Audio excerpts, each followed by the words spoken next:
எல்லாரும் எப்படி இருக்கீங்க? நான் உங்கள் சாரா. இது உங்க சேனல் டிவி ஃபிக்ஸ். ஸோ, இன்னைக்கு நம்ம ஜிமின் அண்ணாவோட ஒரு நியூ 5 ஷாட் தான் பார்க்க போறோம். இந்த ஸ்டோரியோட பேரு ரக்ஷகன். அண்ட் இந்த ஸ்டோரி உங்களுக்கு பிடிக்கும்னு நம்புறேன். இன்ட்ரோடக்ஷன் எதுவும் வேணாம்டா. ஸ்ட்ரெயிட்டா ஸ்டோரிக்குள்ள போய் பார்க்கலாம். இப்போ உங்க அம்மா தான் அப்படியே கத்திட்டே நடந்து வராங்க. ச்சே! ச்சே! ச்சே!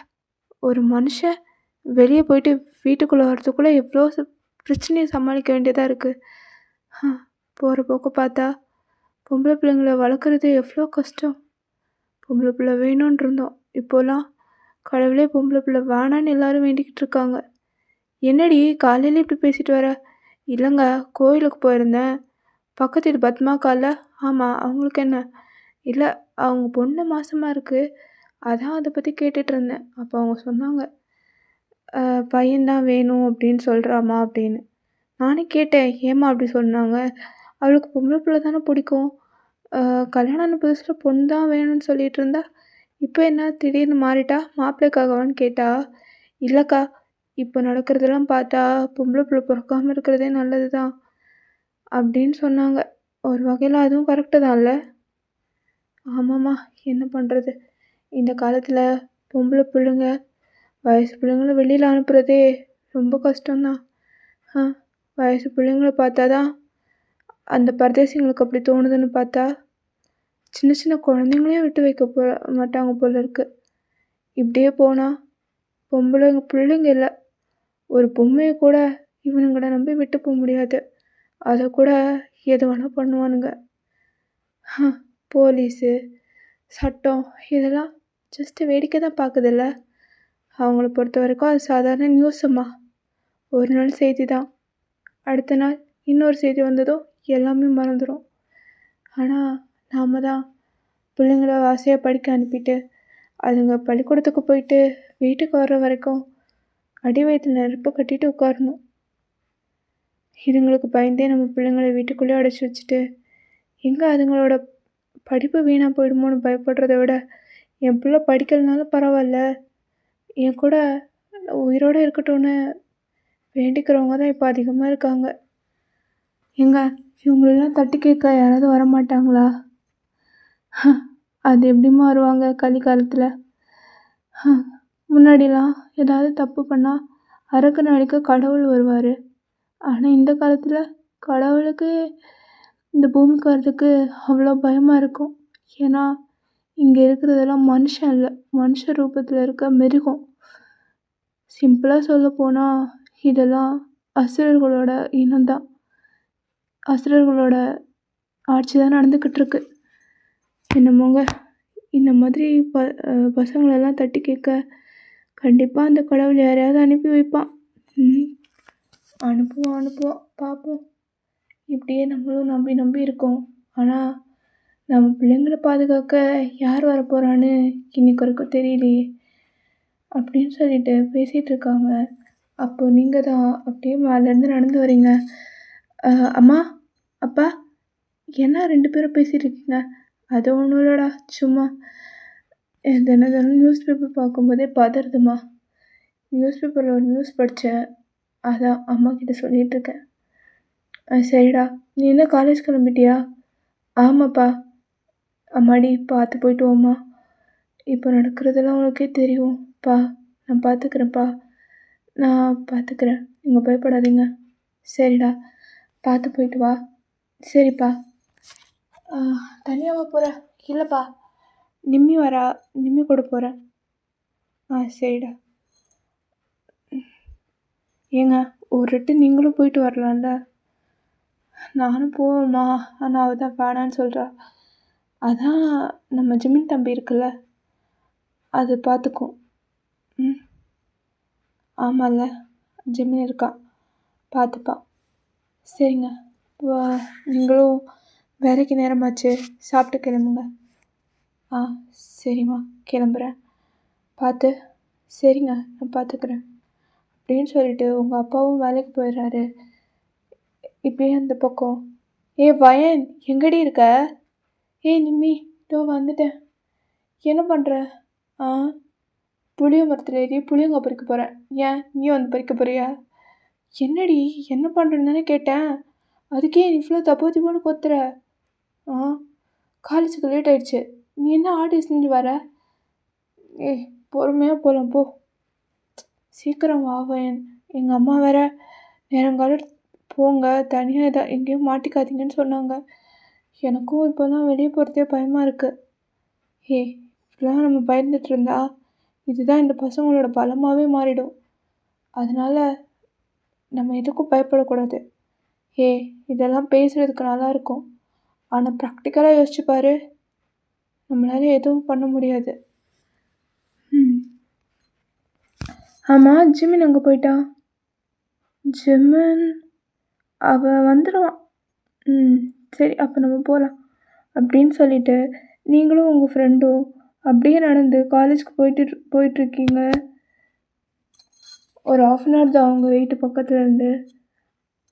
அப்படியே இந்த பக்கம் ஒரு 7 பசங்க கேங்காக நிற்கிறாங்க. டே மச்சான், என்னடா இந்த வாரம் ஏதாவது நியூ ப்ராஜெக்ட்? இருக்கு. அதுக்குள்ளையா கண்டுபிடிச்சிட்டியா? இல்லை, இனிமேல் தான் தேடணும். என்னடா ப்ராஜெக்ட் இருக்குன்னு சொல்லிட்டு இப்போ தேடணும்னு சொல்கிறேன்? அதெல்லாம் நம்ம டேஸ்ட்டுக்கு ஏற்ற மாதிரி கிடைக்க வேணாமா? கொலை பசியோடு சாப்பிட்ணுண்டா, அப்போ தான் வயிறு நிறையும். பசிக்காமல் சாப்பிட முடியாதுல்ல. பசித்த உடனே சாப்பிடக்கூடாது. பசித்தாலும் நின்று நிதானமாக கொலை பசியோடு சாப்பிட்ணும், தெரியும்ல? மச்சான், கொஞ்சம் அந்த பக்கம் பாரு. என்னடா அந்த சல்வார்? செம்ம ஃபிகர்ரா. எவன்டா இந்த சிலையை செதுக்குனது? உங்கள் அப்பன். என்னடா அப்புறம் அதெல்லாம் ஆராய்ச்சி பண்ணி என்ன பண்ண போகிற? மச்சான், நான் முடிவு பண்ணிட்டேன். நம்மளோட நெக்ஸ்ட் ப்ராஜெக்ட் அதுதான். பக்கத்தில் பாரு, அன்னார்கடியில் இன்னும் ஒன்று வருது. அன்னார்கடியில் வர அன்னக்கிளி அதை விட நல்லா இருக்குல்ல? ஆமாடா, ரொம்ப நல்லா இருக்கு. ஆமாம், இதுங்க எப்படி வேட்டையாடுறது? அதுதான் ஃபஸ்ட்டு ஃபாலோ பண்ணுவோம். எங்கெல்லாம் போகிறாங்களுங்கன்னு. ஏதாவது இடத்துல தனியாக மாட்டுவாளுங்கள்ல, அப்போது வச்சு செஞ்சிட வேண்டியதான். 2 பேரையுமா? ஆசையப்பாரு. 2 பேரும் கிடச்சா டபுள் ட்ரீட்டு. இல்லைன்னா ஒவ்வொருத்தராக தான் டேஸ்ட் பண்ணணும் போல இருக்குது அப்படின்னு சொல்லிட்டு அந்த பசங்க உங்களையும் நிம்மியும் பார்த்து தான் பேசிகிட்டு இருக்காங்க. பட் நீங்கள் இது எதுவுமே கவனிக்கலை. உங்கள் பாட்டுக்கு நீங்கள் போய்கிட்டு இருக்கீங்க. அப்போது பக்கத்தில் 2-3 ஸ்கூல் பசங்க போயிட்டுருக்காங்க, கேர்ள்ஸு. ஸோ அவங்கள பார்த்துட்டு அவங்கள கூப்பிட்டு வம்பிழுத்துட்ருக்காங்க. இங்கே வாங்க. என்னையாண்ணா? ஒன்று தான். இங்கே சொல்லுங்கண்ணா. உன்னோட பேர் என்னம்மா? எதுக்கு நான் கேட்குறீங்க? இல்லை, சும்மா தெரிஞ்சுக்க தான் கேட்டேன். என் பேர் வித்யா. பார்க்க ரொம்ப க்யூட்டாக இருக்கீங்க. நல்லா படிப்பீங்களோ? அப்படிலாம் சொல்ல முடியாது, ஓரளவுக்கு. ஓகே, நல்லா படிக்கணும், சரியா? இந்த சாக்லேட். இல்லைண்ணா, வேணாம். ஏண்டா? இல்லை, அம்மா சொல்லியிருக்காங்க தெரியாதவங்க யாராவது கொடுத்தா வாங்கக்கூடாதுன்னு. அதனால தான் சொன்னேன். நான் உங்கள் வீட்டு பக்கத்தில் தானே இருக்கேன், நான் கொடுத்தா வாங்க மாட்டியா? இல்லைண்ணா, அம்மாவுக்கு தெரிஞ்சால் திட்டுவாங்க. அதெல்லாம் திட்ட மாட்டாங்க. நீ சுரேஷ் அண்ணா கொடுத்தான்னு சொல்லு. சரியா? சரிண்ணா அப்படின்னு சொல்லிட்டு சாக்லேட் கொடுத்துட்டு அந்த பாப்பா கிட்டே போகும்போது அந்த குழந்தைக்கிட்ட மிஸ்பிஹேவ் பண்ணுறான். பட் அந்த குழந்தைக்கு அது பேட் டச் அப்படிங்கிறது தெரியல. அதுவும் நமக்கு தெரிஞ்சானான்னு சொல்லிட்டு பேசிட்டு போகுது. அதுக்கப்புறம் கொஞ்ச நேரம் கழித்து அந்த பசங்க அந்த பக்கமாக போகிற லேடிஸ்கிட்டே வம்பிழுக்க ஆரம்பிச்சிடுறாங்க. என்னடா உங்களுக்கு இதே வேலையாக போச்சு? ரோட்டில் ஒரு பொண்ணு கூட போட மாட்டிங்களா? பொண்ணு என்ன, பழைய பார்ட்டியாக இருந்தாலும் இவனுங்க விட மாட்டானுங்க. இதுங்களை பெற்று போட்டவங்களை சொல்லணும். பொண்ணுங்களை பார்க்குறதே தப்பாக தான் பார்க்குறானுங்க. இந்த மாதிரி பொறுக்கிங்களெல்லாம் என்ன சார் பண்ணுறது? என்ன பண்ணுறது? போலீஸில் கம்ப்ளைண்ட் பண்ணால் பணத்தை கட்டி வெளியே வந்துடுவானுங்க. நம்மளும் எத்தனை வாட்டி தான் கம்ப்ளைண்ட் கொடுக்குறது? தினம் தினம் பேப்பர் படிக்கிறோம், டிவியில் பார்க்கும்போதெல்லாம் நெஞ்சு பதறுதுண்ணா. என்ன பண்ணுறது? காலத்தில் மாட்டிக்கிட்டோம் அப்படின்னு சொல்லிட்டு அவங்க பேசிகிட்டு இருக்காங்க. ஸோ ஒரு லேடி செம்ம கோவமாக போயிட்டு போலீஸ் ஸ்டேஷனுக்கு போகிறாங்க. சார், என்ன சார் நீங்கள்? நாங்களும் தினம் உங்ககிட்ட வந்து கம்ப்ளைண்ட் பண்ணிட்டு தான் இருக்கோம். காலையில் நைட்டும் வேலைக்கு போயிட்டு நிம்மதியாக வர முடியல. போகும்போதும் சரி, வரும்போதும் சரி, இந்த காவலி பசங்க தொல்லை தாங்க முடியல. நாங்களும் இவங்க மேலே ஏதாவது ஆக்ஷன் எடுங்கன்னு சொன்னால் எடுக்கிறோன்னு கம்ப்ளைண்ட் எழுதி வாங்குறீங்களே தவிர வேறு எதுவும் நீங்கள் பண்ண மாட்டீங்க. இப்படியே போனால் நாங்கள் என்ன சார் பண்ணுறது? கொஞ்சம் அதெல்லாம் உடனே பண்ண முடியாது. ஹையர் அஃபிஷியல்கிட்ட பேசணும். அப்படின்னா பேசினா தான் நடக்கும். ஒன்று இதை மட்டும் சொல்லிடுங்க சார். நாங்களே எதாவது ஸ்டெப் எடுத்தால் சட்டத்தை உன் கையில் எடுக்காதீங்கன்னு சொல்கிறீங்க. அப்போ எப்படி சார் நாங்கள் எங்கள் பிள்ளைங்களை காப்பாற்றுறது? கொஞ்சமாதிரி யோசிச்சு பாருங்கள். உங்கள் வீட்லேயும் பொம்பளை பிள்ளைங்க இருக்குது தானே? சார் போங்க சார், நாங்கள் பார்த்துக்குறோம், போங்க, இனிமேல் இந்த தப்பு நடக்காது அப்படின்னு சொல்லிட்டு அனுப்பி வச்சிடுறாங்க. ஸோ நீங்களும் நிம்மியும் அப்படியே கிளாஸுக்கு போகிறீங்க. போயிட்டு அப்படியே உங்கள் ப்ளேஸில் உட்காந்துருக்கீங்க. அப்போ தான் ஜிமின் வரா. ஹாய், வா ஜிமின், என்ன இன்றைக்கி இவ்வளோ லேட்டு? அது ஊர்லேருந்து அத்தை வந்திருந்தாங்க. அவங்கள ஸ்டேஷன் வரைக்கும் போயிட்டு பிக்கப் பண்ணிட்டு வரதுக்கு கொஞ்சம் லேட் ஆகிடுச்சு, அவ்வளோதான். Thank god. எங்கே நீ வராமல் போயிடுவேன்னு பயந்துட்டோம். ஏன், என்னாச்சு? இல்லைன்னா ரொம்ப போர் அடிக்கும்ல. அதுதான். ஆமாம், ஹோம்ஒர்க்லாம் அசைன்மெண்ட்லாம் முடிச்சிட்டிங்களா? இல்லை ஜிமினா, எனக்கு இந்த மேக்ஸ் அசைன்மெண்ட் புரியவே இல்லை. புரிஞ்சிருந்தா மட்டும் நீ அப்படியே கிழிச்சிருப்பியா? போடி. என்ன ஜிமின் இப்படிலாம் பேசுகிற? நீ என் ஃப்ரெண்டு தானே, விட்றா, நான் காப்பி பண்ணிக்கிறேன்.